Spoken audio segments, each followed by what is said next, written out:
આપણી સંકલ્પ ન્યૂઝ ચેનલને સબસ્ક્રાઇબ અને લાઇક કરો, બેલ આઇકન દબાવો જેથી આવનાર ન્યૂઝ અપડેટ્સની નોટિફિકેશન આપના મોબાઈલ પર સૌથી પહેલા પહોંચે. Like, subscribe and share the video. નમસ્કાર દર્શક મિત્રો, હું છું પૂજા ટંડેલ. સંકલ્પ ન્યૂઝમાં આપનું સ્વાગત છે. સમાચારની શરૂઆત કરતા પહેલા એક નજર આજના મુખ્ય સમાચાર પર. વાપી મહાનગરપાલિકાનું સૌપ્રથમ ₹720 કરોડનો જમ્બો બજેટ રજૂ થયા બાદ હવે શહેર અને નવા સમાવેલ ગામોમાં વિકાસને વેગ. નાણામંત્રીએ બેઠક યોજી કહ્યું કે સમાવેશ કરવામાં આવેલ 11 ગામના લોકોને ટેક્સનું કોઈ વધારાનું ભારણ ન મૂકવામાં આવે. ઔદ્યોગિક નગરી વાપી મહાનગરપાલિકા બન્યા બાદ વાપી મહાનગરપાલિકાનું સૌપ્રથમ ₹720 કરોડનો જમ્બો બજેટ રજૂ થયા બાદ હવે વાપી શહેર અને નવા સમાવેલા ગામોમાં વિકાસના કામોને વેગ મળી રહ્યો છે.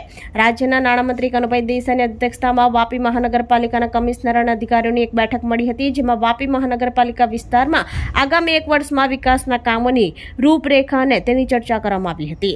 આ સાથે જ અત્યાર સુધી કરવામાં આવેલા કામો અને પ્રગતિમાં રહેલા કામોની પણ સમીક્ષા નાણામંત્રીએ કરી હતી. આ બેઠકમાં ઉપસ્થિત નાણામંત્રીએ પણ સ્પષ્ટતા કરી હતી કે વાપી મહાનગરપાલિકામાં સમાવેશ કરવામાં આવેલા 11 ગામના લોકોને ટેક્સનું કોઈ વધારાનું ભારણ નહીં મૂકવામાં આવે. સાથે શહેરી વિસ્તારોની સરખામણીમાં નવા સમાવેશ કરેલ ગામોનો વિકાસને પ્રાધાન્ય મળે અને વિકાસના કામોમાં વેગ મળે તેવું અધિકારીઓને નાણામંત્રીએ સૂચન કર્યું હતું. તો વાપી મહાનગરપાલિકાના કમિશનરે પણ આગામી 1 વર્ષ સુધીમાં વાપી મહાનગરપાલિકામાં અને નવા સમાવેલ 11 ગામોમાં ઝડપથી વિકાસના કામ કરી અને આ ગ્રામ્ય વિસ્તારમાં શહેરી કક્ષાની સુવિધાઓ મળે તે માટે વાપી મહાનગરપાલિકાનું તંત્ર ઝડપી કામ કરશે તેવી પણ ખાતરી આપી હતી. સુવિધા મળશે ત્યાર પછી જ ટેક્સ સ્ટ્રક્ચરનો કોઈ પણ ચર્ચા થશે. ત્યાં સુધી કોઈ પણ જાતનો ટેક્સનો વધારો થવાનો નથી. જે સરપંચને કામ લોકોએ પહેલાં ખર્ચા કરેલા હતા એ ખર્ચાના પણ બધા પેમેન્ટ ચૂકવી દેવામાં આવશે. એમાં પણ કોઈ તકલીફ નથી. અને મહાનગરપાલિકાની જરૂર કેમ પડી? તો એટલા માટે જ પડી કે જે ગામો નજીકમાં હતા, ઔદ્યોગિક વિસ્તારના લીધે જે ગામોમાં વસ્તીનું ભારણ આવતું હતું અને ભારણના લીધે લોકો બહુમાળી મકાનો બનાવતા હતા, પરંતુ એમાં કોઈ પણ જાતની ડ્રેનેજ વ્યવસ્થા, પાણીની વ્યવસ્થા હતી નહીં અને એના લીધે ગંદુ પાણી, એસટીપી નહીં અને આ બધી વ્યવસ્થાઓના અભાવના લીધે મહાનગરપાલિકા બનાવવાનો નિર્ણય કરવામાં આવ્યો છે, જે લોકોના આરોગ્ય સુખાકારી માટે અને સારા રીતે રહી શકે એટલા માટે લેવામાં આવ્યો છે.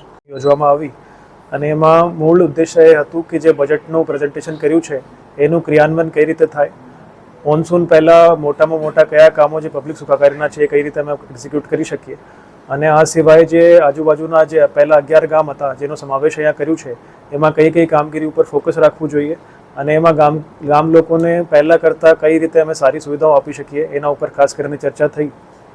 અને બીજું જે વાપી વેસ્ટના ટ્રાફિકને લગતા અને કનેક્ટિવિટીના જે ઇશ્યુઝ છે એની પણ એક ચર્ચા થઈ છે. અત્યાર સુધીમાં જે આપણે મોટા પ્રોજેક્ટ ચાલી રહ્યા છે આમાંથી વાપી વેસ્ટને કનેક્ટ કરવાનું જે રેલવે પેડેસ્ટ્રીયન અંડરબ્રિજ છે, અંડરપાસ છે, એનું 23 તારીખે લોકાર્પણ માન્ય મંત્રીશ્રી દ્વારા કરવામાં આવશે. અને ગાચુ તલાવ પણ ઈસ્ટમાં જેનું નિર્માણ લગભગ કમ્પ્લીટ થવામાં છે એનો પણ આ મંથની એન્ડ પહેલાં લોકાર્પણ થઈ જશે. તો એ રીતે જે કામો આપણે શરૂઆત કર્યા હતા એને અમે વેગ આપવાનો ટ્રાય કરીએ છીએ અને સારા વહેલી તકે કામો કમ્પ્લીટ થાય અને સારી ક્વોલિટીના કામો થાય એની અમે કાળજી રાખીએ છીએ. આ જ પ્રોગ્રેસને આગળ વધારતા નામદા ખડકલા રોડનો પણ કામ અત્યારે શરૂ થઈ ગયું છે. વેસ્ટમાં ઘણી બધી આ સિવાય પણ મુક્તાનંદ માર્ગ, કસ્ટમ રોડ, જનસેવા ગાર્ડનથી લઈને રોડ, એ બધા રોડનું કામ પણ વર્ક ઓર્ડર સ્ટેજ ઉપર છે અને કામ ટૂંક સમયમાં શરૂ થશે.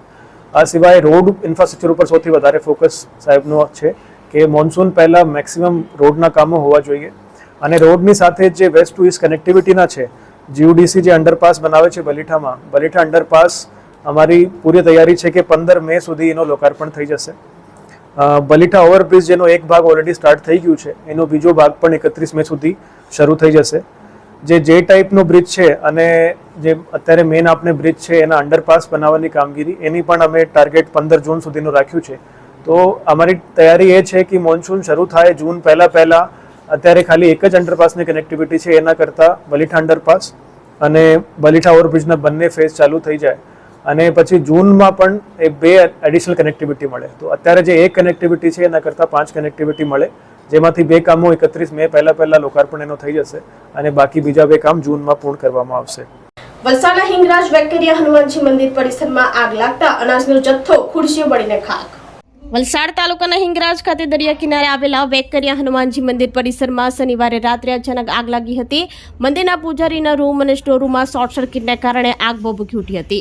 સ્થાનિક લોકોએ આગની ઘટનાની જાણ થતાં જ તરત જ ગામના સરપંચ અને અગ્રણીઓને માહિતી આપી હતી. વલસાડ ફાયર ફાઇટરની ટીમ ઘટના સ્થળે પહોંચી મંદિર નજીક આવેલા સંત નિવાસ રૂમમાં લાગેલી આગ ઉપર કાબુ મેળવવા પ્રયાસ શરૂ કર્યા હતા. આગ ઉપર કાબુ મેળવવા વીજ કંપનીની મદદ લેવામાં આવી હતી. વલસાડ નગરપાલિકાની ફાયરની ટીમે પાણીનો મારો ચલાવીને આગને કાબૂમાં લીધી હતી. આગની આ ઘટનામાં સ્ટોર રૂમમાં રાખેલો અનાજનો જથ્થો સંપૂર્ણપણે બળીને રાખ થઈ ગયો હતો. આ ઉપરાંત પ્લાસ્ટિકની ખુરશીઓ અને અન્ય સામાન પણ આગમાં બળીને ખાખ થઈ ગયો હતો.